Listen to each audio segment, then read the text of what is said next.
Well, today we're going to be looking at the life and work of Marie Cassatt, and I've called it A Modern Woman in Paris because her life really is exemplary of a woman moving into the modern society of the 20th century.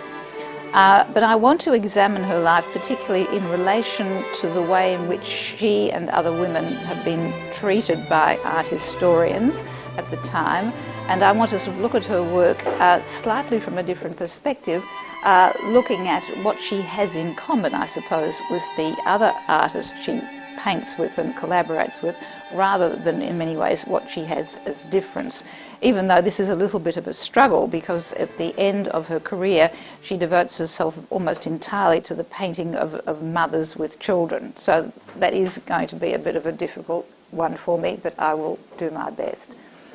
Now, last week, of course, we were looking at the work of Gustave Caillebotte, and I think one of the things that I emphasised there was that he was relatively unknown, but also has a very sort of masculine approach to the topics or the themes of his canvases.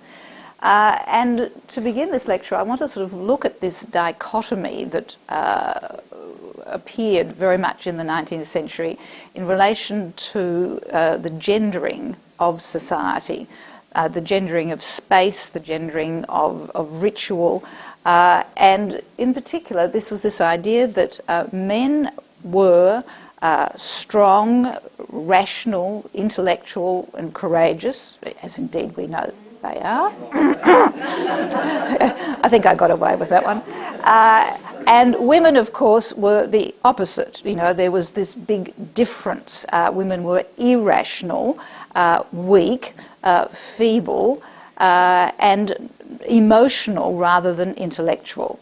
And on the surface of it, this looks as what is going to be sort of shown up in the work of these two artists who you can compare, Caillebotte and Cassatt. So here we have a typical Caillebotte, the modern city, a man out with other men, you will notice, communing not with nature but with these metallic structures. He's there in a public space by himself. So this is this idea that the public space was a masculine space, whereas the women inhabited the private space of the boudoir. This is because women were seen as feeble and needing protection and vulnerable and innocent and sensitive and all of those things which come through in our society now, you know, these ideas of why women wear pink, I suppose. So you also look at the other aspects of his work. When you look at water, when you look at activity, it's this sort of energetic, sort of muscular striving which comes to the fore. And then you look on the opposite at Marie Cassatt's work and you think, well, this is absolutely typical of the way women were seen, right? In the private spaces of the home, the communing solely with children, basically with this idea of social Darwinism that women were not as evolved intellectually or their brains were smaller and they were more like children than they were like the adult male. So therefore this was the environment that they were best suited to, and this, you know, brought out their best characteristics. So it looks on the surface as though that is what this big dichotomy is. However, if you compare the work of the two of them to a greater degree, you see that they have also very much in common. Now, as we see with Cassatt today, when we actually look at her biography, she comes from a very similar background. I mean, it was a different one because, of course, she was in America, but in the same sort of level of society, if you want, those sort of upper middle class, very successful families who had been successful for several generations. Neither of them married.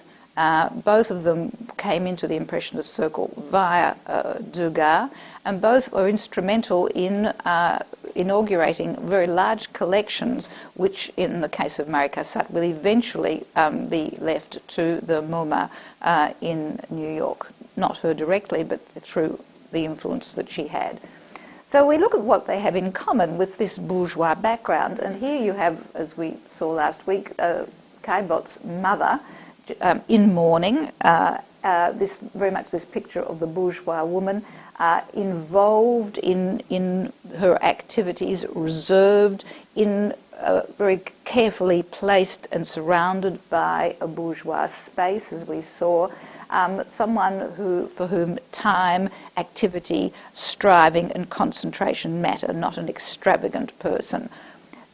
You then get, and we'll look at this painting in greater detail later, Marie Cassatt's paintings of her own family. She, like Caillebotte, uses her family unit as her main source of portraits, and particularly her elder sister, Lydia, just as Caillebotte, of course, paints his younger brother, Martial, and so on.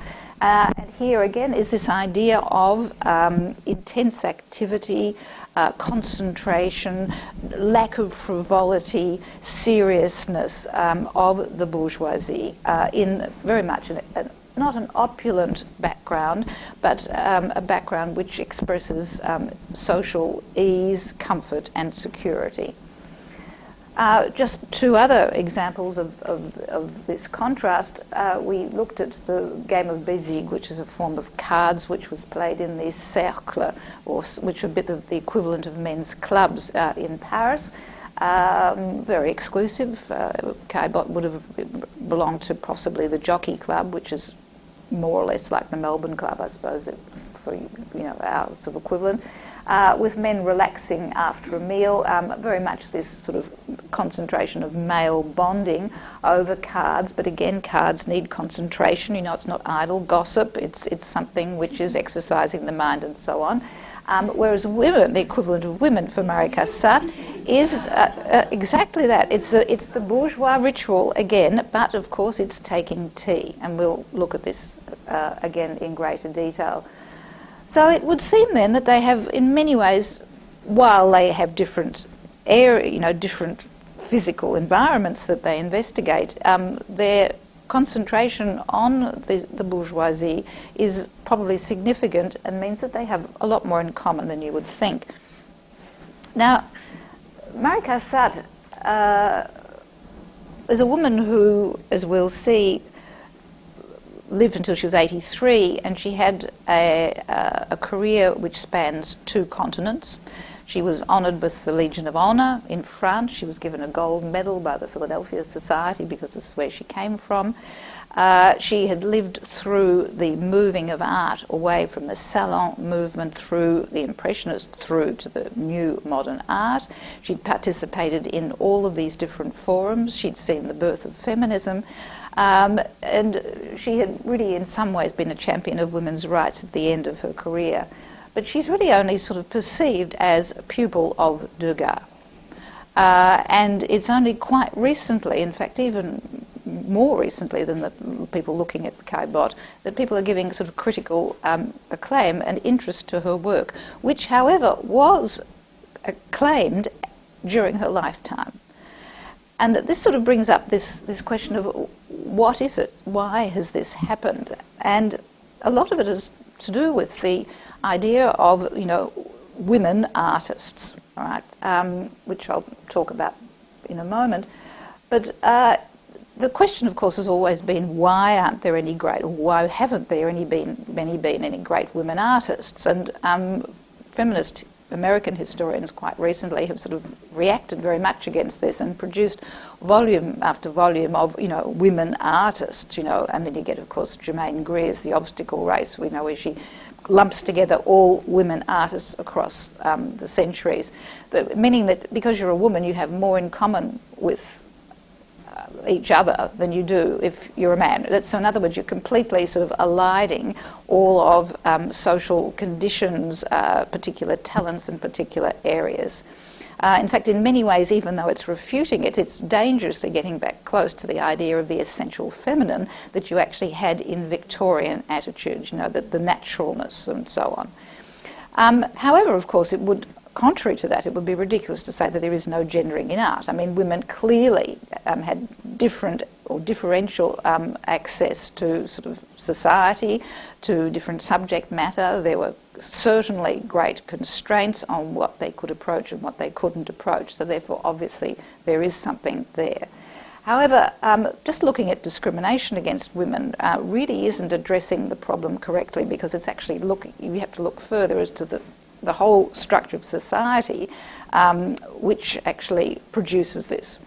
And what you need to look at, I think one needs to look at more closely, is why art historians have not looked at her work more closely, and why they continue, really almost up until you get Linda Nochlin and people like this, in about 15, 20 years ago, why they trivialise art of women who were accepted at their time. I mean, she had as much success as, not perhaps as much as Monet at the end of his life, but she was well known and accepted on both sides of the world. So what has happened? Why has this art been trivialised? And she actually sort of says very, very clearly she doesn't want to just be an amateur. She says, work for me is the sole purpose of my existence. Inactivity, prolonged indefinitely, would be fatal for me in every way. And I think we can identify with that. Right? The dignity of work enables me to earn my living 5 francs a day. Here we go. And self-respect. So she's also a very contradictory figure. I mean, in the sense that she makes us this very bald statement, I'm American, simply and frankly American. This is a woman who has lived most of her adult life and painted most of her adult life in France, even though she doesn't take up French nationality. What does she mean? She's also a woman who never marries and does this to pursue her career, and yet she finishes her career with painting almost exclusively images of women with children. She's an incredibly prudish Protestant, sort of spinsterish sort of person, and yet she sort of, was known to not exactly swear like a trooper, but was very waspish and very difficult to get on with, and had a lot of these sorts of contradictions. So, what is it that makes Mary Cassatt worth looking at? Why should we look at her work? If we just eliminate this idea of, interesting because she's a woman impressionist, right? I think you have to be very careful of these exhibitions. There's one actually in America which looks at the women impressionists. But you need to look at what they have in common rather than what they don't.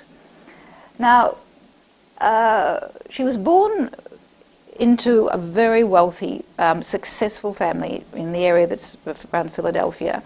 Her mother had been brought up in a wealthy family of, governors of Philadelphia, bankers and doctors, and they were a little bit shocked when she married an up-and-coming engineer who was from a descendant of a Huguenot family, who would become immensely successful and will retire in his 40s, and his son will carry on and become the chairman, I think, of the Railroads of America. And in fact, one of the ways in which Cassatt is often known as sister of Alexander Cassatt, and in France, of course, she's known as pupil of Duga. Anyway, her mother has been brought up with a French governess, and it means that she's actually fluent in French. So there's already this sort of background. And she's, as I said, the 4th of 5 children. Now, one of the children becomes very ill, and they feel that medicine is more advanced in Europe, and so the family moves to Europe when Mary is very young.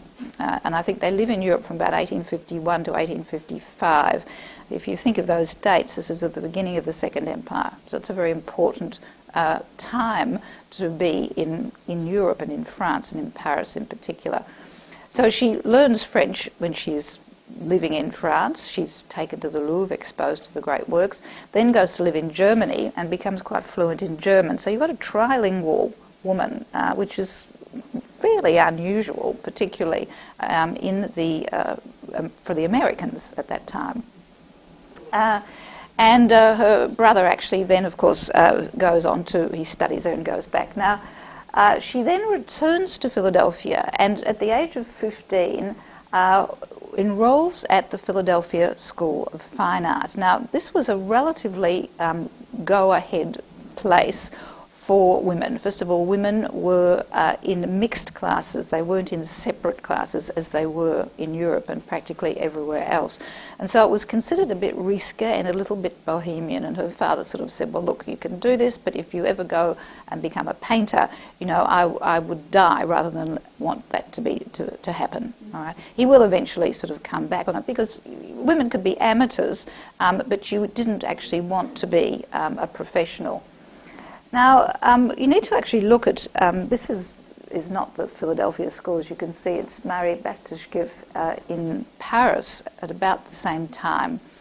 Now, she was a Russian émigré, very like the situation of Cassatt, who found that it was impossible to get into the Beaux-Arts system. Now, in France at this time, women were excluded from the Beaux-Arts, the fine arts, and from the academy.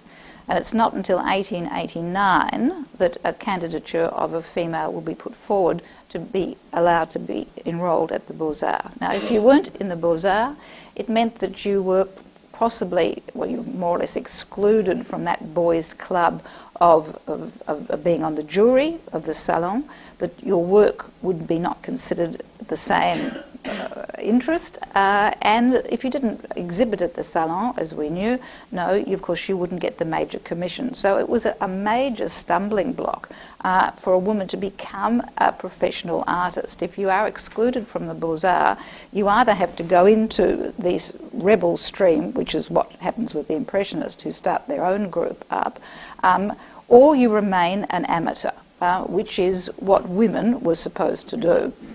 Now, one of the great problems with having women one of the things that they couldn't do also, of course, was they weren't allowed to have male models, male nudes.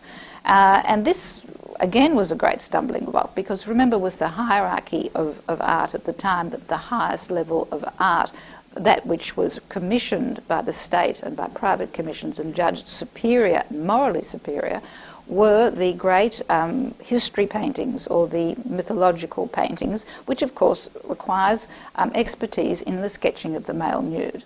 So women who didn't have access to any nudes much at all found this very difficult, and therefore their art was considered graphically and from a draftsmanship also inferior. Now, women weren't allowed into have naked men, of course, because it was considered, first of all, that it set up a sexually charged sort of atmosphere with men and women, as all nudge, nudge, wink, wink. That's the first thing. The second thing was, and this was even more concerning, was that women were considered, as I said, intellectually inferior, and so it was considered that they couldn't actually change the naked body, the physical naked body, into the nude. They couldn't go from the naked to the nude, which was supposed to be a kind of a moral and a kind of philosophical leap, of which they were intellectually and spiritually incapable. So there really wasn't much point in having women, blodging around with, a toe that's too big and all the rest of it, because they really wouldn't be able to produce something morally uplifting. Thirdly, it was supposed to be bad for women's health, because women's natural sort of shame and what's the word, pudeur, bashfulness would be overcome, and they would sort of suffer nervous breakdowns for this sort of thing. So, of course, the real problem was that they were going to compete with men, let's face it. I mean, finally, it's only in the 1880s that you actually get groups of women in Paris bonding together at the Union des Femmes Peintres et Sculpteurs, because sculpting also, of course, was very difficult. And they actually band together, hire their own studio and hire their own models. But even then, it's not men, it tends to be women or young boys. So that was the sort of the situation in Europe at the time that Mary Cassatt, and who, by the way, never becomes Marie, she's always Mary Cassatt, which is interesting. She is painting at this time. Now, she then enrolls at this institute, and one of her fellow students will be Thomas Eakins. I don't know if you've heard of him. He was the great American realist, who, apart from being one of the great American painters, a very controversial figure. Being a realist, his attitude was, well, the Greeks and Romans didn't, they managed to sketch and sculpt from nature. They didn't sketch from plaster cast, because that's what one had to do when one entered the Beaux-Arts, the plaster cast. If you go to the Beaux-Arts in Paris, you can still see all of these plaster casts that people sketched from. And he insisted that his students, because he goes back to the Philadelphia School of Fine Arts and becomes the director, a very controversial figure. He allows women into not the same live classes as men, but he does provide them with models. And one young lady who actually wanted to see what a male pelvis looked like, he sort of took her into his office and showed her. And this, of course, didn't go down very well with the young lady's family. There was considerable scandal, and he was dismissed from his place. Now, he was famous for his portraits, particularly portraits in action. So here you have Gross, who was a well-known surgeon, in his clinic, emphasising the importance of dissection and the importance that this will have for artists. Here it's obviously for doctors, but I'm not sure what this is happening here. She's looking a bit upset, but this is obviously doctors, but the idea is that this is important for artists. Now, Eakins also, I just thought this was quite interesting, very similar to the Caillebotte subject matter, this idea of male bonding, which you get, and sport, exercise, and of course needing to know the muscles, with great emphasis on how the body works. So these are these two things which are of great interest at this time, very different from the kind of work that Mary Cassatt will produce. Well, Mary Cassatt then gets very fed up with the teaching at the academy, at least the Philadelphia School of Fine Arts, because Eakin is her equal, it's her student. He won't be in charge of it while she's there. And even though she's quite young, persuades her family to allow her to go back to Paris. So she goes back then, she goes in 1855, she goes back in 1865, and of course has to be escorted by part of her family. So she goes with her sister and her mother. So again, this very supported by a bourgeois family. The father has virtually given up. She's obviously going to be an artist. This is what very strong-willed woman, as we saw.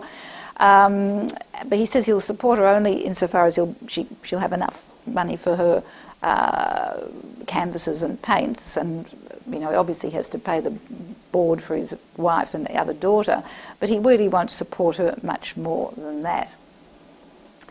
Now, I can't remember what I was going to say about that. Anyway, she manages, of course she can't enrol at the Académie des Beaux-Arts, and so what the Beaux-Arts system worked in Paris, where the people who taught, the great people who were members of the jury, taught at the Beaux-Arts, but also had their own private studios. And one of these would have been the great, salon painter, Jean Léon Gerome, the great painter of exoticism. Remember, he uses this extraordinary realistic style to paint the most extraordinarily unrealistic subject matter, particularly harems. It seems to be his specialty. And the imaginary East. He's known as the great sort of Orientalist painter of the late or the mid-19th century. However, it was considered a great honour to be accepted into his studio. So he clearly saw something in this young artist. Now, it's going to be very important that she's a woman alone in France, in Paris, and someone actually in the lecture yesterday brought forward the fact that it was quite interesting that she would have actually been living at the end of the Civil War, when there wouldn't have possibly been very many men left for her to marry. And they were making the equivalents in Australia after the First World War, where there is a huge number of women artists who appear and who go to Europe because simply their family want them to have some sort of profession, because they clearly aren't going to marry because so many men have died in the war. And of course that is very similar, actually, if you look at the case with Mary Cassatt. And so this possibly has something to do with the fact that her father finally sort of gives in and thinks, well, maybe if she's not going to marry, some sort of profession is better than none. So she moves from this extraordinarily realistic style Thomas Couture. Now he, of course, you would know this Romans of the Decadence, which is in the hallway at the Musée des Beaux-Arts. It's considered kind of like the hinge between the old painting of the Louvre and modern art, which will be in the Musée d'Orsay. Thomas Couture uses all the tropes and the themes of salon art, but he uses it in many ways to make a social statement. Here he's using the Roman orgy with these people who are criticising it on either side, looking at it from the outside and really referring it to France about the time of 1847, 1848, which will bring about the revolution, which will throw out the Bourbon kings. So she has these two influences which are very strong. Now, she's living in at this time, and the other thing that women did, or in fact all students were encouraged to do, was to go and copy the great masters at the Louvre. Now, this was extremely important for women in particular, because again, this would be often the only exposure, not even exposure to nudes, but this would be the only kind of nudes that they'd actually get, would be other ones that are in paintings. But also it was very important for women because women couldn't actually participate in the sort of hurly-burly in the discussions of, the students at the Beaux-Arts and their balls, which were famous for their debauchery. But even during the time of the Impressionist movement, the painters used to have all of their discussions and used to group together in the cafes in Montmartre and around there. Now, a woman alone, albeit an expat American, couldn't be seen there by herself at night with a group of men. I mean, she would be considered a sort of a harlot or something. So she really would have missed out on all of those very important discussions. However, while they are copying at the Louvre, it's a neutral ground, and she would meet other people, other painters. Indeed, this is where Manet will meet Berthe Morisot, and it's where Bouguereau, remember the great salon painter of those little angels and things, will meet a friend of Marie Cassatt's and will marry her, an American artist. But here you have the emphasis very much on these copyists as being amateurs. They're sort of really looking the part, aren't they, with the sort of hand on the hip. They don't look as though they're particularly serious about their work. Now, I want to look at the timelines a little bit. I'm not going to do the whole Second Empire thing because you know it better than I do by this after a number of years with me. But you have to look at the time that the Second Empire comes to power, and it's virtually the time when she first comes to Paris. And 1870, it comes to a screeching halt with the Franco-Prussian War, and she has left Paris just before the Franco-Prussian War to get out of this danger zone. Now, I just want to quickly look at this, what is going on. I mean, you know that as I do, this total destruction of a city. And Charles Baudelaire, the author of The Flowers of Evil, says, "Paris changes, but naught in my melancholy has stirred. New palaces, scaffolding, blocks of stone, old quarters, all become for me an allegory, and my dear memories are heavier than rocks." So he's using sort of architectural and rubble style vocabulary to talk about his inner anguish. So in other words, there's this kind of internalizing in the artistic and literary field of this physical reconstruction of Paris, right? It's sort of this, what is going on outside in Paris has entered the creative world and has become a metaphor for it.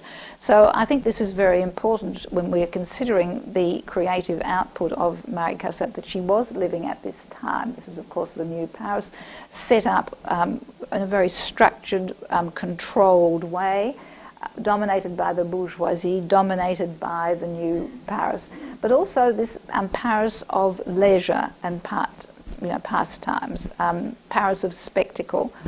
Now, because she doesn't belong in this world of the upper French bourgeoisie, very ironically, she's actually going to have more access to some of those theatrical pursuits. She can actually go with another girlfriend by herself because she's not actually on the marriage market.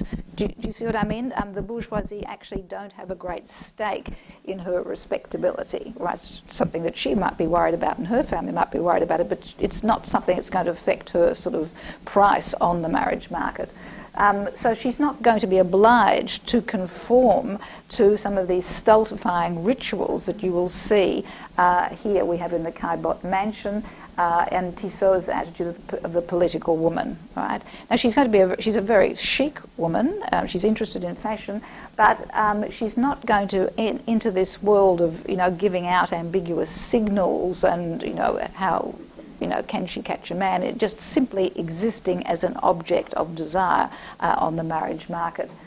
And of course she lives at the time of the development of the great department stores, where you get the creation of the myth of the Parisienne, this sort of extraordinary creature who's got that je ne sais quoi, and she will participate in that Paris of this time, and she of course becomes a kind of Parisienne in the sense that she's extremely elegantly dressed. She's very interested in fashion, and this actually comes out even in the murals that you will see that she paints at the end of her life. The people are dressed in doucet. Doucet was sort of the Belle Époque equivalent in couturier, where as you had Worth, or Wirt as he's called, at the Second Empire.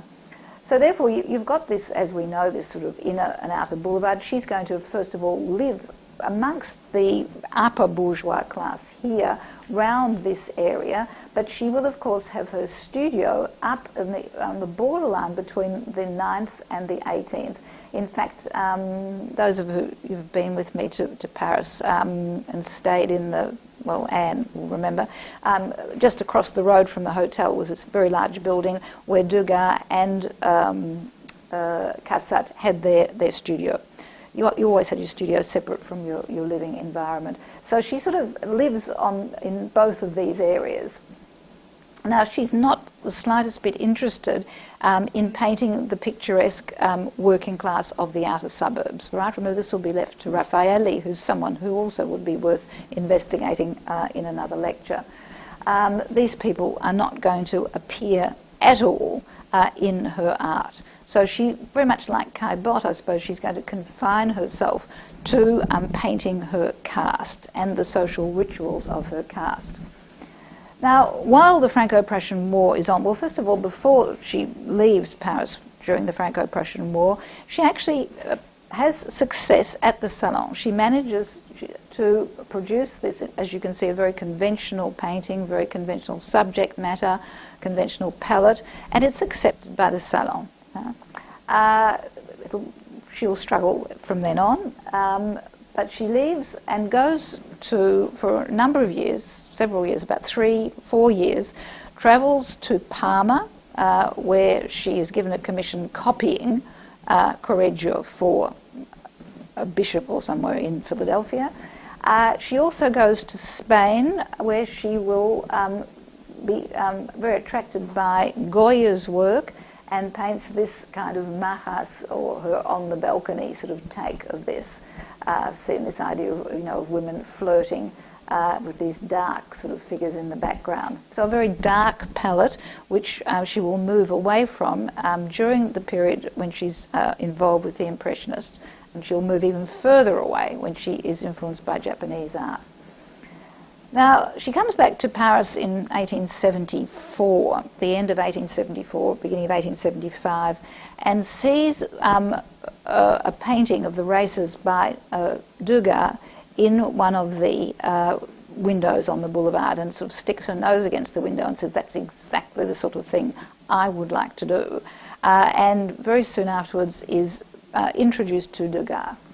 Now, he is very like her as well. First of all, personality-wise, both sort of waspish, sort of, quite difficult, outspoken sorts of people. This is why he alienates so many people in the Impressionist movement.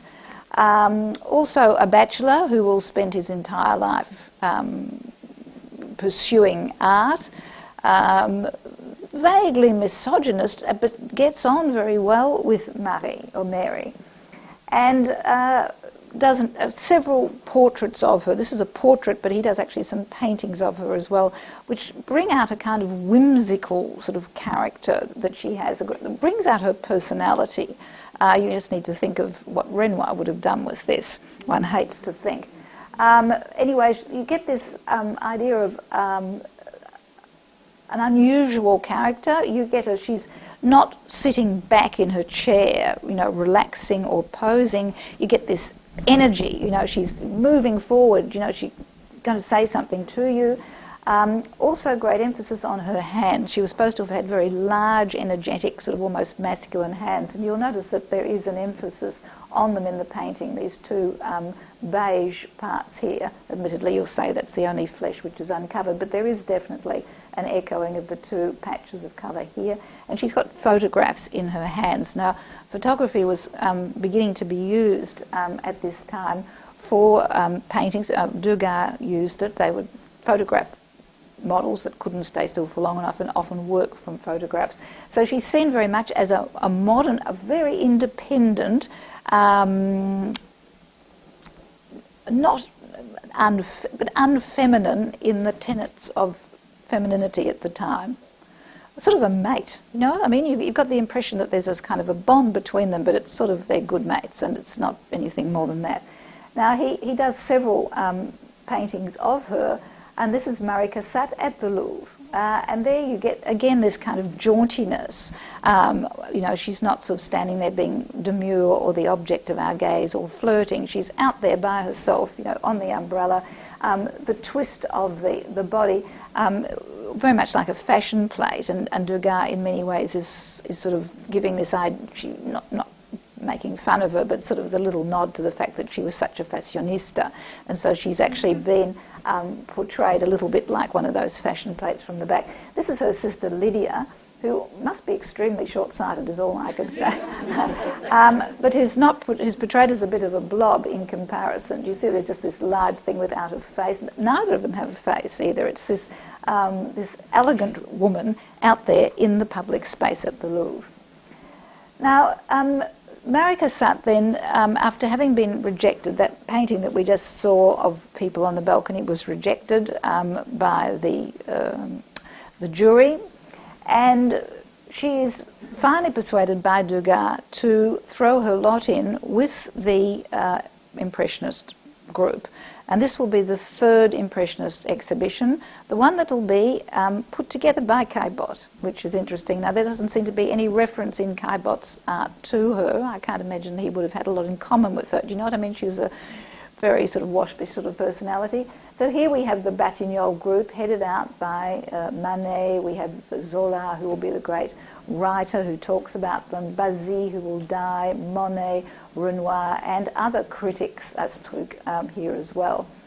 Now, because there was another woman who was working with the Impressionists, and this was Berthe Morisot, who was painted here by Manet. Manet was clearly very keen on her, but she ends up, in her 30s, marrying his brother. So she is also goes from being an independent woman to becoming someone's wife, but she does manage, because of the marriage, she can continue to be the bourgeois and the artist, because she's married into this sort of elite, I suppose, of artists at the time. Now, of course, the idea is, if you pick up any books on Impressionism and women Impressionists, her great friend and colleague was Berthe Morisot. Now, Berthe Morisot was a frightening woman, and Marie Cassatt actually says, how she scared me with her strange dress, always in black or white, her dark and burning eyes, her angular, thin, pale face, the curt, abrupt, nervous words, and the way she laughed when I asked to see what she hid in her notebook. And you do get this rather difficult character coming out in a lot of Morisot's paintings. So much for the idea that because you're a woman you're going to get on and you're going to sort of share secrets and so on. I mean, they were just Impressionist artists competing for public acclaim, as were the male artists. Now, you have to remember that this group of Impressionists, while we look at them as a kind of monolithic group now, really were held together simply by the fact that they were all denied access to the salon. So it was this kind of negative thing that pulled them together in the first place. They were a very disparate group, and this is why Caillebotte and the others have such difficulty in keeping them together for the number of exhibitions that they did. So here we have this sort of ridiculous voting system where they, the jury actually raised their umbrellas. I think every painting that went through was given about a 5-second showing. However, she is very influenced by Impressionism, and you can see this here. She's moved, if you compare that with her first Woman with a Violin, the Mahas on the balcony, the subject matter has changed completely, the palette has changed completely, and the style has changed completely. Of course, the one thing that the Impressionists insisted on was a plein air painting outside, which was quite different from what she had done so far. So you will remember, of course, Monet's poppy fields at Argenteuil. Very, very similar, this idea of the shimmering nature of the flowers against the great expanses of sky, how light, colour is broken up on the palette and so on. She actually, when she paints water, she also uses Impressionist style for looking at the reflections in water. Remember, water was one of the great themes of Impressionist art, because this has reflected the changing nature of light. But also you have water and the idea of leisure. Remember, we were talking about how Caillebotte uses water to reference sport and strenuous activity. Here this is very much sort of women relaxing, looking at the ducks, and much more similar to the recreational aspects or themes of the painting of water with Renoir and Monet at the time. There we have Caillebotte. You see a very different take on it. Now, we need to look at a little bit at Impressionist art, I suppose, and what was it that interested critics at the time, and what was their attitude to it? Well, Impressionist art was basically dismissed as being inept. I think that was the main problem with it. And it was seen as a feminine form of art. This was firstly because it elevated what was considered trivial subjects, genre subjects, to a high, status. Right? Remember, you had the status of, mythological, historical paintings or allegorical paintings at the top. Then you had portraits. Then you came to landscapes and so on. Well, Impressionist art upends that system and looks at, interior subjects, which of course are accessible for women, which means that women actually can participate and produce artwork which is similar to the other Impressionists, simply because there's no longer this hierarchy of structure, of subject matter. However, the subject matter, if you painted history painting, you were supposed to be painting things that were of high moral value. Remember that art was supposed to have this moralistic idea behind it, that it's through art that your mind was expanded and you saw the great truths behind the ideas of the Western world, and that you certainly weren't going to get this painting a teapot or a pack of tomatoes, or in fact someone looking at themselves in the mirror. And so one of the ways in which Impressionism really was dismissed was by saying it was a feminine art form, right? So first of all, for its subject matter, but secondly, because of the way in which it was painted. It looked unfinished, right? The brushwork was considered frivolous, as were the subject matter. It was sort of nervous, uneasy, sort of breathless, emotional, everything that a woman was. Male brushwork was supposed to be steady, eternal, smooth, and so on. So this was very much this idea that this was an inferior type of art. And there is a quote of someone who actually is looking at Cassatt's art and says, without bias, I like the way he starts there, one is obligated to state that feminine works have an artificial allure that shows their authors to be incapable of making an idea profound or of feeling a form. One always divines in them a horror of truth and is searching for the pretty, which are at the heart of all feminine temperaments. And another sort of quote that I have, someone actually looking at at least Berthe Morisot's art, says, why, given her undeniable talent, does she not take the trouble to finish her pictures? So this was this idea that Impressionist art was sort of unfinished, and it was feminine because women just didn't have that intellectual strength to actually push something through. You know, it was all dabbling and all amateur and frivolity.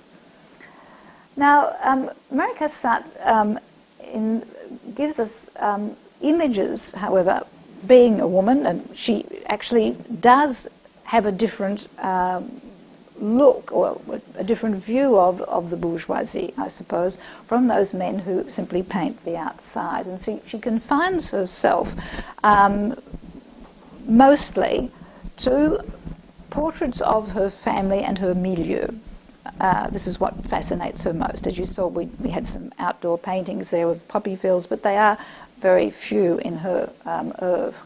So here we have this taking of tea.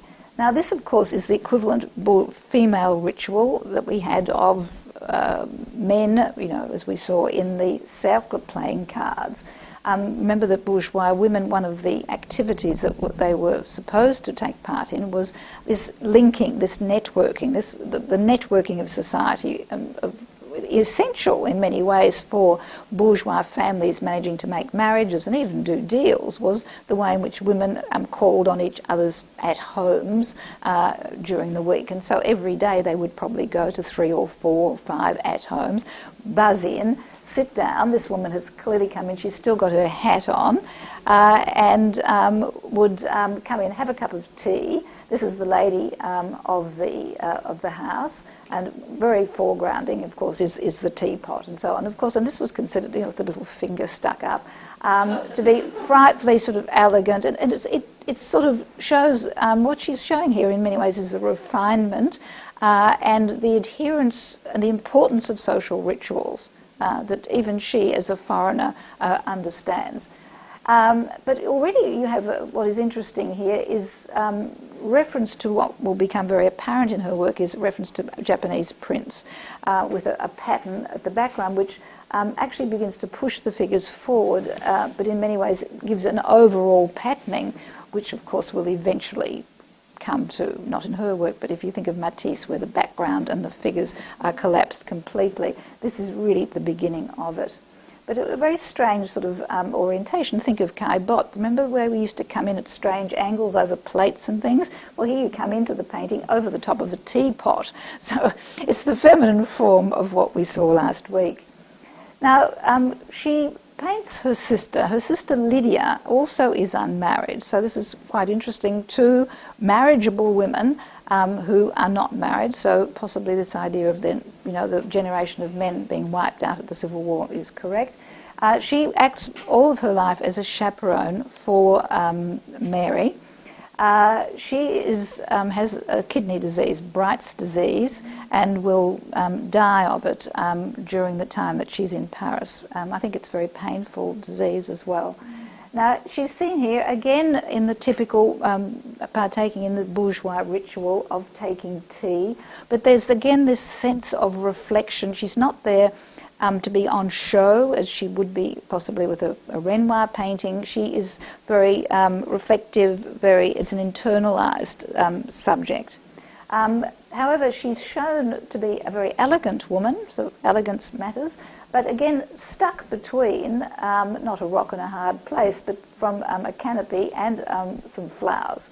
So these 2 shapes echo each other, and she's stuck a bit between them. And if you actually look at Cassatt's and Morisot's art, you will see that women are stuck, literally, physically, in the picture plane. I don't know whether this is a reference to the way they are stuck in their interiors in society. But very interesting, you get this large sort of line going up here. People she's obviously at someone else's place. She hasn't taken her gloves off or her hat. She's not at home. She's at someone else's. So it's reference to knowing the right thing to do. Now, what is interesting are these subsequent portraits, which these pictures that we have of the bourgeoisie are halfway between genre and portraiture. So you have pictures of the rights of the bourgeoisie, but foregrounding this, her beloved sister. In many ways, there's the way we had these portraits of Martial painted by Caillebotte.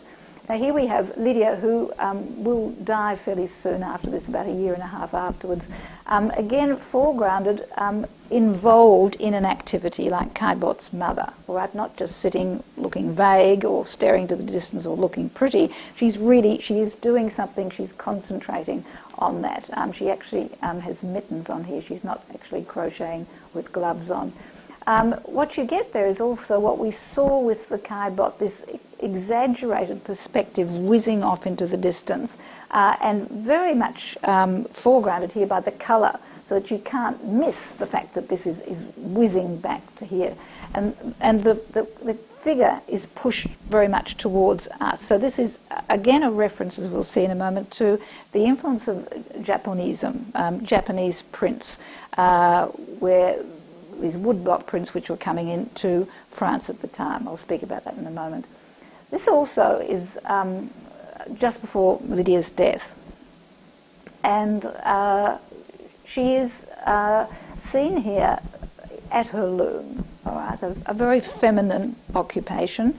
I just want to look at the contrast between the hard nature of this wood, which almost imprisons her. I mean, I think it's not an over-interpretation to say that this woman looks as though she is very much stuck between a bar and this wood at the back. And in between, you get the emphasis on this very, very soft colouring, almost Rococo-ish. And I refer you here to the painting of Madame de Pompadour at her embroidery frame. She too would die very soon after this. Maybe there's something to do with embroidery frames here, women. But a very similar paint, very similar material.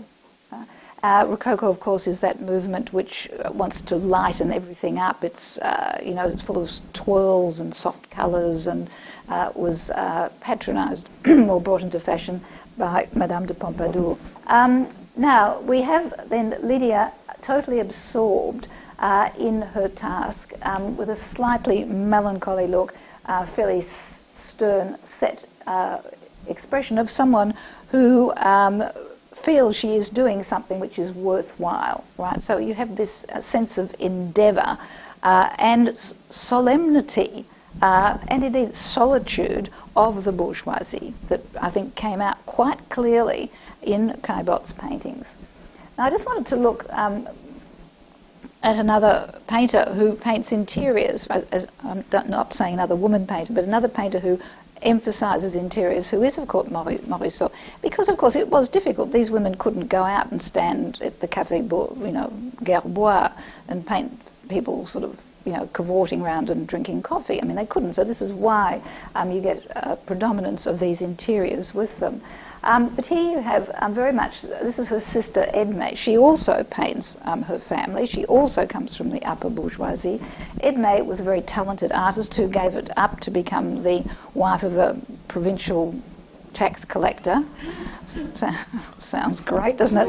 And no wonder she's looking a bit melancholy. And so what you actually have here is I think this is quite clear. You have two triangles of white, this one here and this one here, and just dark triangle in the centre. And the dark triangle is very much between the two triangles. So to me, she's looking a little bit stuck between the enclosed window, the closed interior of the bourgeoisie, and the cradle. And her hand movement is echoed by the hand movement of the baby. So there's a kind of osmosis between her and, this is really, I suppose, a portrait of motherhood, but what it does entail is being stuck like this.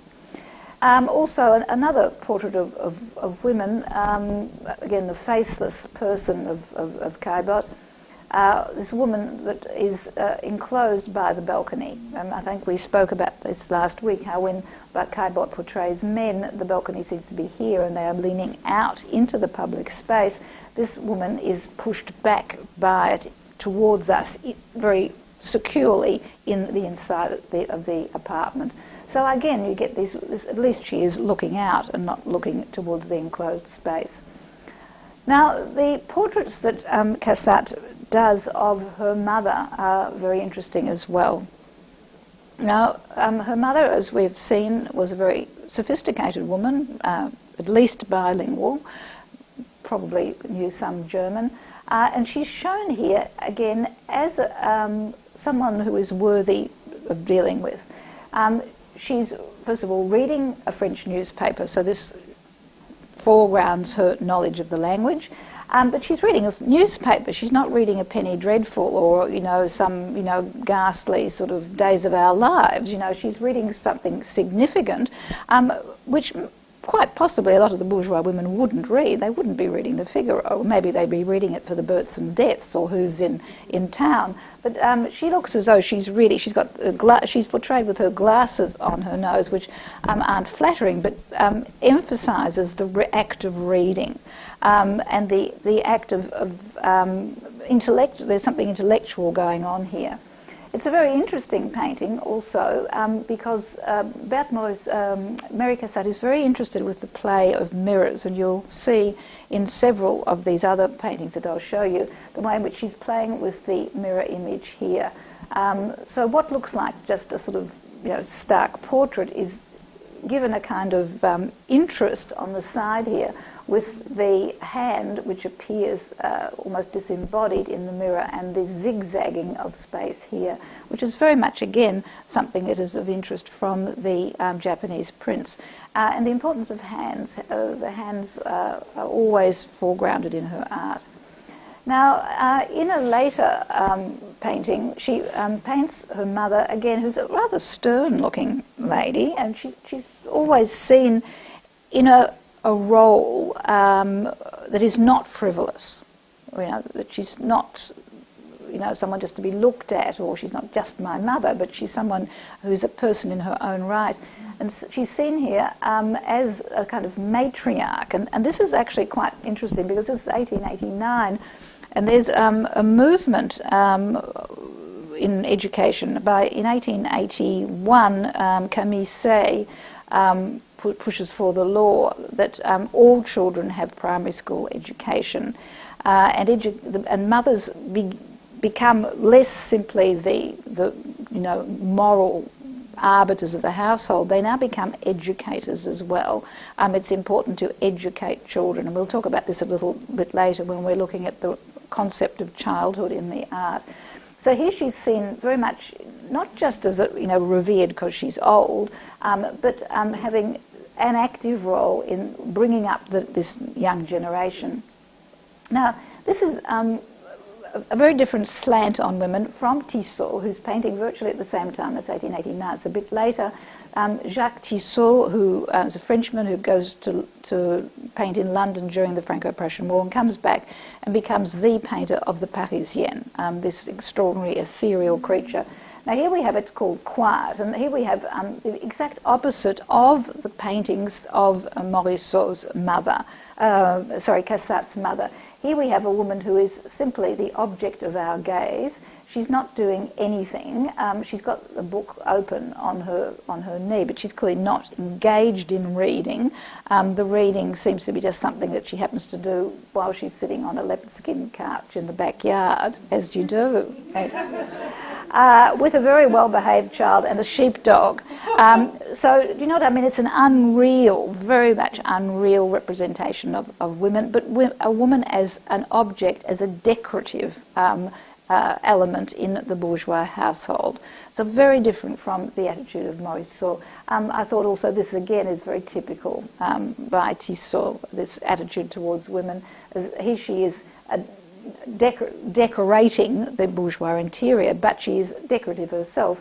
She's virtually, if you go up from here, she virtually is the vase, and there's the flowers, and the head's shoved to the side.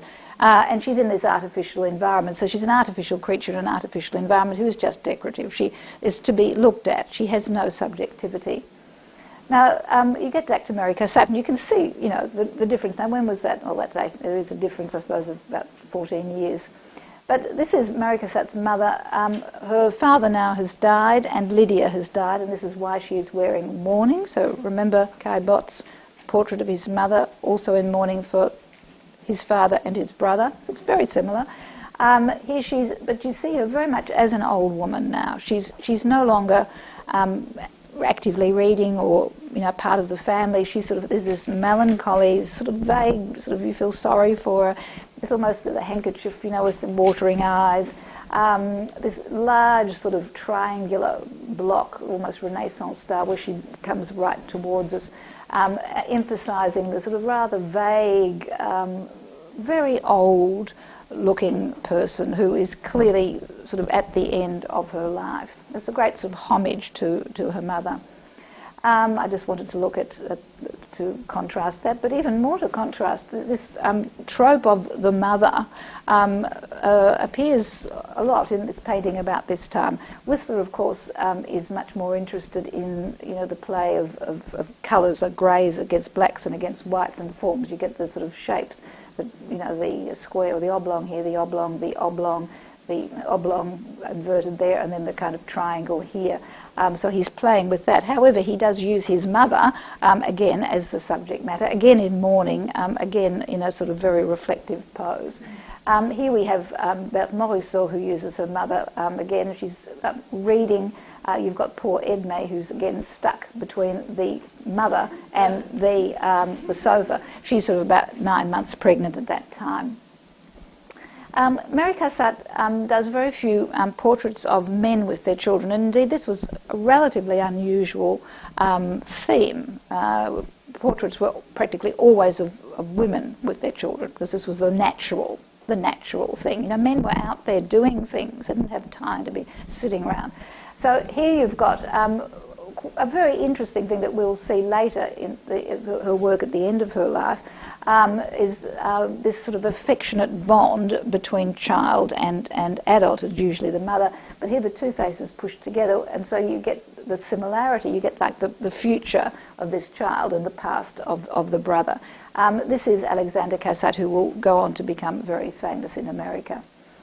Now, this is one of her most famous works, where, as I think I said, because she was a single American woman, she had access to public space in a way that unmarried on the market French middle-class women didn't. So she could go out, probably not by herself, but certainly with her sister, maybe even by herself. Here you see the picture here of a woman looking. All right. Now this is extremely important. She's not the object of our gaze. She has great subjectivity. She is doing the looking. All right. So she's actively scrutinising, which is an extremely important point for a woman at this time, not just to be the object of desire, which is what the Parisienne was created to be. But here is someone who is exerting her own independence. However, she is being looked at by this fellow over here. So you get this sort of glance. He's looking at her, she's looking at away, but we are looking at her and at him. So you get this interplay of glances, but she is oblivious of us, oblivious of him. She is her own woman. And I think that's a very important point. Again, this large block of black in the foreground, emphasised by the circles that come round towards her. I want to contrast this, of course, with Renoir's La Loge, where he has a well-known courtesan. She's not doing any looking at all. She is just to be looked at. That is her function, and she's doing it admirably with the low corsage and the very striking dress, the flowers. She's decorative.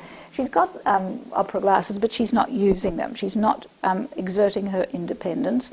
However, her companion is looking elsewhere. He's the agent of his own volition. She is not. She's just decoration. Now, Mary Cassatt also paints and has an insight into what it's like for these young women who, for the first time, are on the marriage market. And you get this sense, this is one of the first things that they had to do, was appear, when they made their debut, they had to appear at the opera.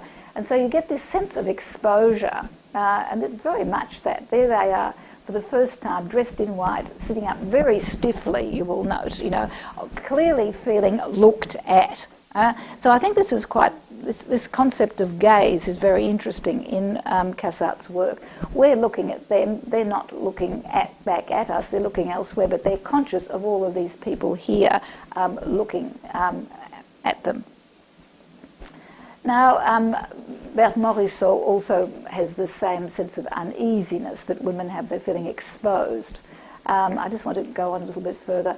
Now, there are a lot of Morisot's of Cassatt's paintings referring to the places of entertainment.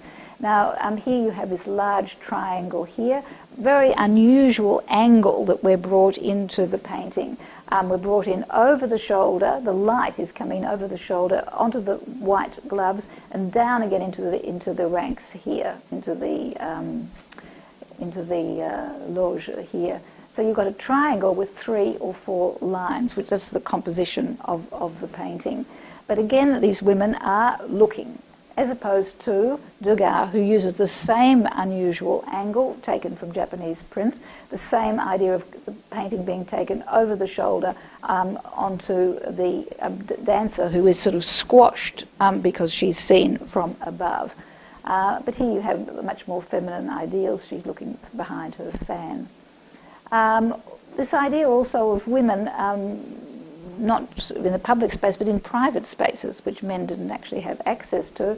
And this is very much use of Japanese prints, as we'll see. A very small circle, another circle of the head, the circle of the head behind, and then the larger circle encompassing it all, sort of almost like mirror images receding and coming forward. But emphasising this idea of women making themselves up. And if you think of the word, it really means, what does make up mean? It's actually composing a character for yourself. And women at the time, of course, had to play the role of the Parisienne on the big stage. And so here you have a woman about to create her public persona, and there's this sort of wistfulness of looking and sort of questioning of looking in the mirror. Do I correspond to my public persona? Am I making that gap? Who am I at the moment that she literally makes herself up? So these women actually, of course, have access to these interesting insights into women's lives. I just wanted to very quickly look at the importance of fashion in the work of Morisot and Cassatt. Here we have Berthe Morisot looking over the balcony. I just want you to look at how close that is to an issue of La Mode Illustrée of 1880, where you have an identical view from behind of the mother and the child looking out over a balcony over Paris. So there is a great sort of interpenetration of different art styles and medium at the time. Now, Japonism, of course, Japan opens up in 1853 and starts to export ceramics, porcelain, and prints, and even the netsuki that you will have read about in The Hair with the Amber Eyes, to the West. And indeed, many of these objects come wrapped in paper, which are Japanese woodblock prints that are considered cheap by the Japanese, and they're used just to wrap things up. And these are a sensation on the art market. Bing, for example, will exhibit them in his galleries, and even in the 1860s and the 1870s, the big department stores like Bon Marché also will sell them. So to be in the cutting edge of chic, you had Japanism all throughout your house, and even people dressed in Japanese robes. To receive people, you would often have a Japanese dressing gown on, and so on. Now, these were very important in the work of the Impressionists in particular, and Duga in particular. And of course, he will be a great influence on Mary Cassatt's work. They work together. He criticises her work, she looks at his, they work in the same building, There's no sense of pupil and master, but there's, an influence. And so he will be use the structure of the Japanese prints. Now, what is interesting about them, of course, is the perspective, the way in which you come into the print from an odd angle, how it's almost like a photograph in the sense that it's cut off at a strange point. You only get half of the image in. You don't get a whole one as you do in Renaissance art where everything fits into a vanishing point. And you have this valorization of the floating world. The ukiyo-e was the image of the floating world, the world of entertainment, the world of the courtesans, and so on. So there also, apart from the perspective, is that you get blocks of colour and you get lines, which becomes very important. I wanted to emphasise the importance of this with Caillebotte, the way in which he uses this unusual perspective and how things change when you look at them from a different angle, something which actually is just something to put around a tree or some place for you to stand when you're a pedestrian begins to look rather threatening when it's looked from a different angle. Development, really, surrealism will actually come out of this. Looking back at this. Now, looking at Mary Cassatt. Now, Mary Cassatt in 1880, at least at the end of the 8th Impressionist exhibition, is very disillusioned and wants to move in a different direction. This is the time when all of the Impressionists finally go in their own directions, Renoir to the south and so on. And she becomes very interested in etching and particularly in aqua tints. And this is considered to be one of her greatest contributions to art. She uses dry point etching, and this is aqua tinting is an extremely time-consuming work. You actually have to put different types of resin on the copper plate as well as engraving it, and according to the type of resin that you've got on, you can put different colours on at different times. Very, very skilled and time-consuming operation. But also, she's now emphasising different things. She's now emphasising line, right, rather than the indefinite shapes and brushwork that we had in the Impressionist style. She's now emphasising sort of the eternal nature of line. It's very, very much draftsman-driven, as opposed to painterly, which is working with colour and the brush strokes. But she also she unifies Eastern and Western art by taking the sort of subject matter as we had here. Could you see this looking over the shoulder of the geisha, looking into a mirror? Here you have the same sort of thing, but obviously a Western woman, but also the kind of theme that you would have got with Renoir and so on. Looking at women, at their toilets and so on. So here we come in from behind, but it could easily be a Japanese print. Here we have the same sort of thing, but what she's doing here is actually making the face more ambiguous, and by the time, this is just Duga doing the same sort of thing, by the time we get to the letter, she has deliberately made the face of the person look Asian. So there's this melding of Eastern and Western art, both in the subject matter and the style. And here she's doing something else that the Japanese prints also do, which is collapse the foreground and the background. And she collapses this by the use of the patterned wallpaper and the larger pattern on the dress or kimono-style dress of the main subject matter. And again, this strange angle that you see here with the writing desk. So she did about 10 of these, and she wanted to exhibit them, but the people who were exhibiting with her, who'd been supportive and who worked in the same area, suddenly decided that they were going to have an exhibition of French artists and etchers, and of course she's not having French nationality, it's pretty mean. She couldn't exhibit. Another could Pizarro, who of course was from the West Indies, but by this time, of course, the Dreyfus affair was blowing up, and there were all the problems of anti-Semitism as well. Now, Mary Cassatt and children, I'm just getting onto this, I might have to whiz through this a little bit. Now, she'd been interested in children insofar as they were members of the bourgeois clan, and the people whom she would have painted originally would be her nieces and nephews. She was very close to them, and she leaves most of her estate to her nieces and nephews. So here we have a painting which was done with Duga. I mean, Duga came and criticised it and sort of gave her ideas, and she sort of took them up. And you get this very interesting sort of snaking of the background going off into the distance, with this young girl sort of seated in what was considered an extremely indecent manner. And the painting wasn't accepted for the salon because people, morals were outraged. This very precocious girl showing her legs. Now, even at this age, probably about 10 or so, she was supposed to be very conscious of her, modesty and so on. In actual fact, it's a very real picture of a little girl who's bored, stiff and annoyed. And, of course, this gorgeous little pet over here. Now, childhood was very important subject matter to the Impressionists.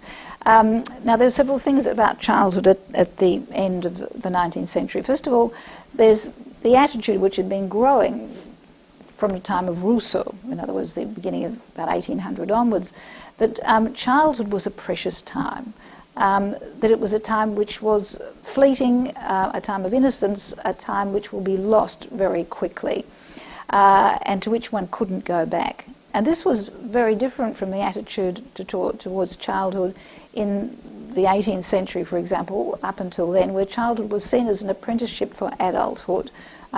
Children were small adults, but really hadn't got it right. This is why they were dressed like miniature adults. They were just miniature adults. But whereas this idea of childhood as different, as being living in and perceiving the world in a different way. So that's the first thing. There's this interest in children. But secondly, towards the end, we go up now towards the end of the 19th century. As I said, there was this interest in the rights of children. 1881, you get everyone supposed to have primary education, but also in the same year, laws voted that you could take children away from abusive parents.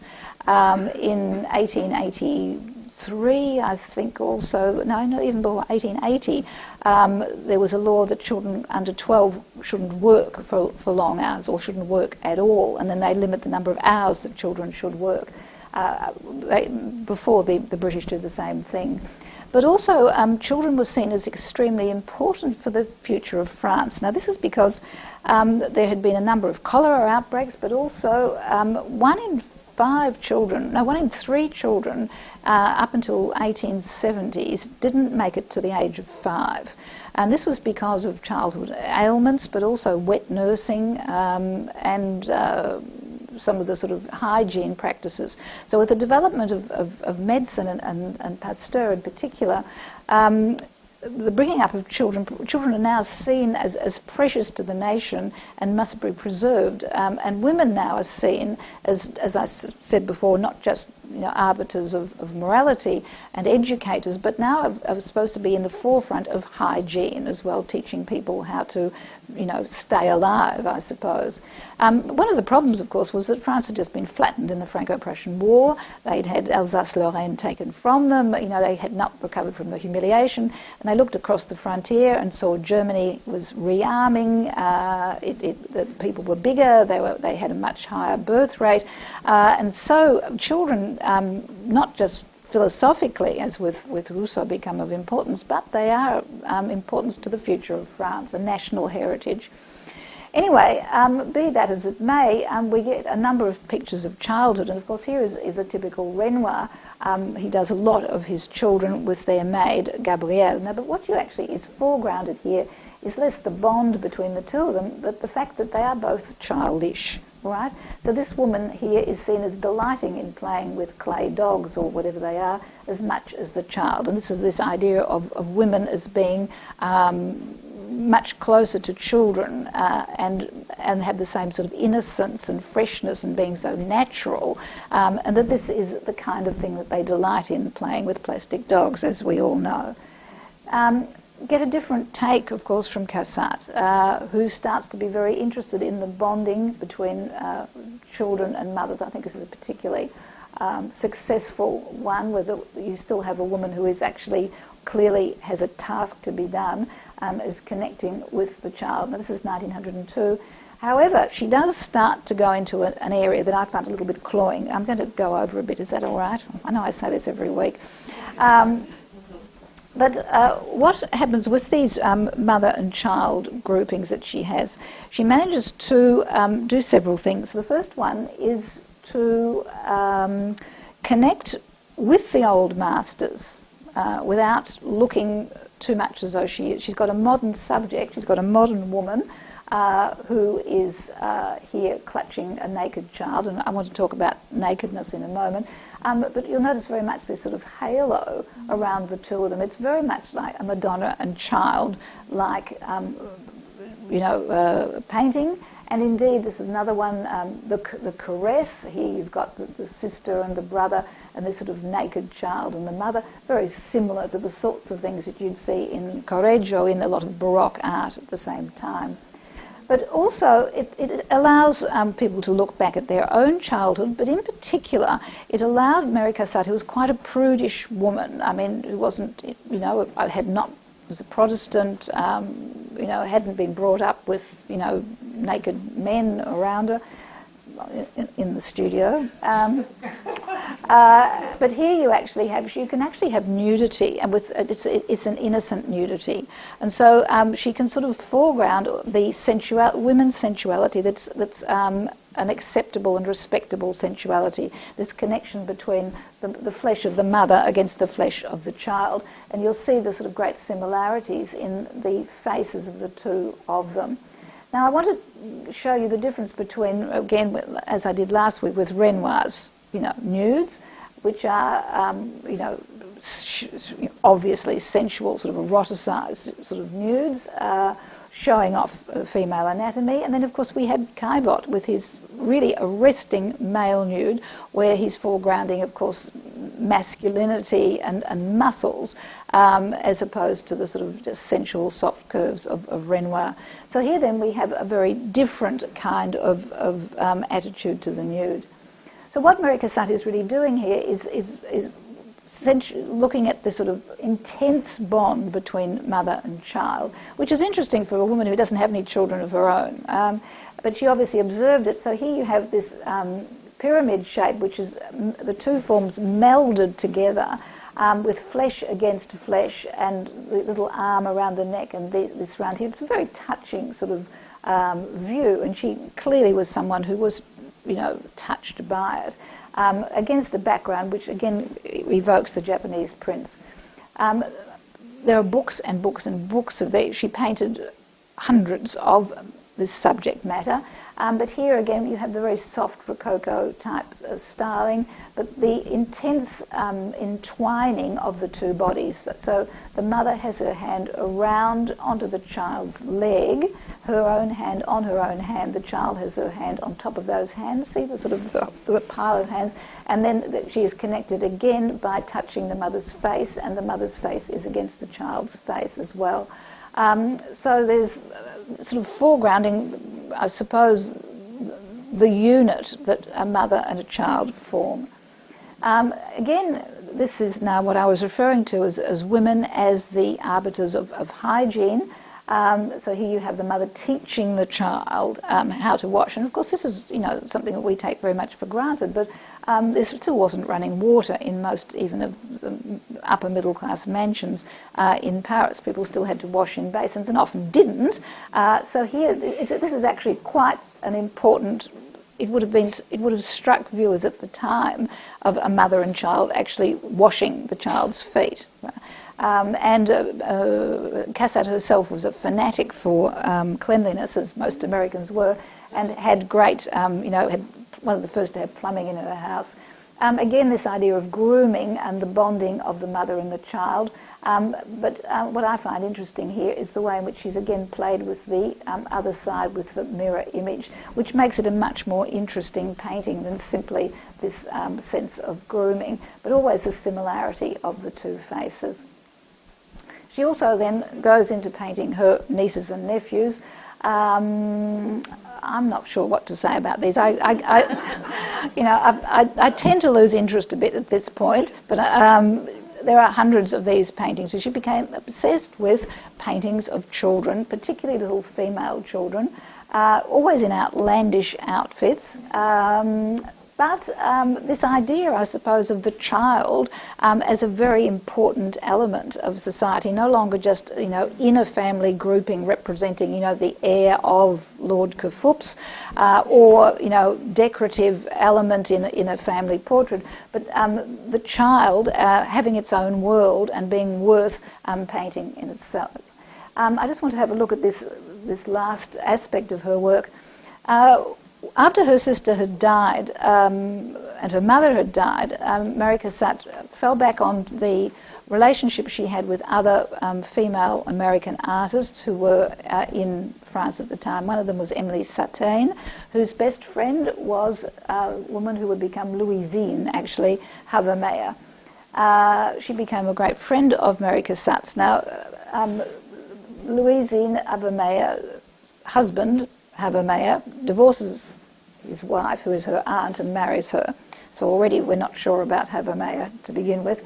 Anyway, they become great collectors of art through the influence of Mary Cassatt, and she will travel with them to Italy, Spain, and the Havermeyer collection is an extraordinary one, having El Greco, Titians, Tiepolos, but in particular many, many works of Duga, because, of course, Cassatt having the into Degas' studio, she would advise which were the best ones to buy. Now, it is Havermeyer bequeaths some of these works to the MoMA, to the New York, and then her descendants, whose name are Horace and Electra. I think it's a wonderful name, Electra.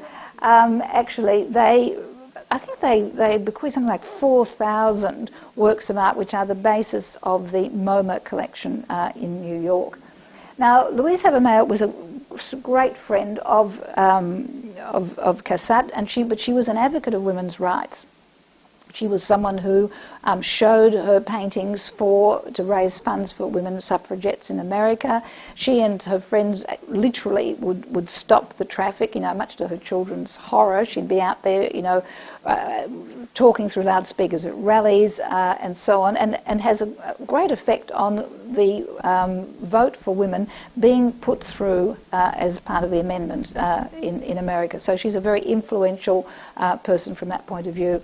However, she falls out very much with Cassatt over some ridiculous story of some prints which Cassatt said she'd lent her and Havermeyer said she'd bought. It seems a very strange sort of thing to fall out over, because there would have been accounts, surely. And it has been suggested that Mary Cassatt, actually, although she was interested in the way women were perceived, she didn't like what she considered strident feminist behaviour. She thought women should, ask for equal rights in a womanly way, whatever that is, I don't know. But it certainly, she fell out with her. And she also quite possibly wasn't sort of keen on Havermeyer himself, who, of course, at the time was threatening to have his workers in the West Indies shot if they didn't conform to their working conditions. So there were a number of things there. But in the meantime, Cassatt now has considerable renown. She has been awarded the Legion of Honour, which is quite something, particularly for a woman, dare I say it, in France. And she's been awarded medals in Philadelphia. And so she is asked to paint the panel of the Women's Building at the Chicago Fair. Now, this is a very large fresco style endeavour, 15 by 58, enormous, which she has never attempted anything except canvases, and she's worn by Duga and even by Puvis de Chavannes, who she knows, who is a great fresco painter, not to attempt it, that it will be too difficult. And indeed, it is not successful because it is up high, and she, of course, hasn't learnt about foreshortening of figures and all of this. She tends to paint as though she's in front of an easel. And unfortunately, the building has been destroyed, so all we have left are photographs or some of her sketches from it. However, what she is doing, I suppose, is looking at women's situation in the world, and she was supposed to look at the new woman. That was her brief, and on the other wall you had primitive woman. So you had, women probably out there, sort of not exactly hunting and shooting, but I don't know, ironing the furs in the cave or something. Whereas on the other side, we have the new woman. And this is the way she saw women's rights. In other words, what you actually have are 10 figures in a landscape with a woman up on a ladder, up picking apples and handing the apple down to this woman, or she's picking them as well, handing it down to a little girl, and these will end up in a basket here. Now it's playing with Christian mythology, Christian themes of course, the Garden of Eden and the apple, which is the fall of Eve. So this, in other words, is the new Eve, but not the Madonna, who was supposed to be the new Eve and redeem men's sins. Here, this is seen as the apple of knowledge, but is knowledge not in the sort of sexual sense, but in the positive sense, and this is being handed down to other generations of women. All right, and all of these women then are together, and these women over here are representing the arts, and these are sciences in different ways, but they're all out in the open, women working as a sisterhood together. But I suppose in what she would have called a womanly way. You know, they're not out there demanding rights. And also she was slightly ridiculised because the dresses that she has these modern women wearing are identifiable as ones designed by the great couturier Doucet. So, I mean, there was something, you know, on the one hand, you know, you've got this sort of, you know, revolutionary idea of women being the agents of their own intellectual freedom and so on, but they're dressed to kill at the same time. So there's a kind of sort of ambivalence with the whole thing. Anyhow, she, in her own life, is a feisty woman who constantly says, I'm independent, I can live, and I love to work. And work was something that she saw as positive to the end of her life. However, she does say, in looking back over my life, how elated I would have been if in my youth I'd been told that I would have the place in the world of art that I've acquired. And now, at the end of life, how little it seems. What difference does it all make? Which is a very interesting and sort of modest way of looking at things. Well, she sort of dies eventually in a kind of castle that sort of she had built. She'd actually made a considerable amount of money. A woman then, as I said before, who was an acknowledged achiever in her time, both in Europe, in France, I mean, which was considered the cultural capital of the world, particularly for art in the 19th century, and in the New World in Philadelphia. She then seems to fall off the agenda of artists who have achieved something and becomes trivialised up until about 20 years ago as sister of, pupil of. So this is really what I suppose I wanted to emphasise, even though someone who overcomes or circumnavigates the difficulties of a woman's role in the 19th century, you know, admittedly at a time where the modern woman is emerging, still shares the same fate through the way in which art history is constructed in our days. Thank you very much.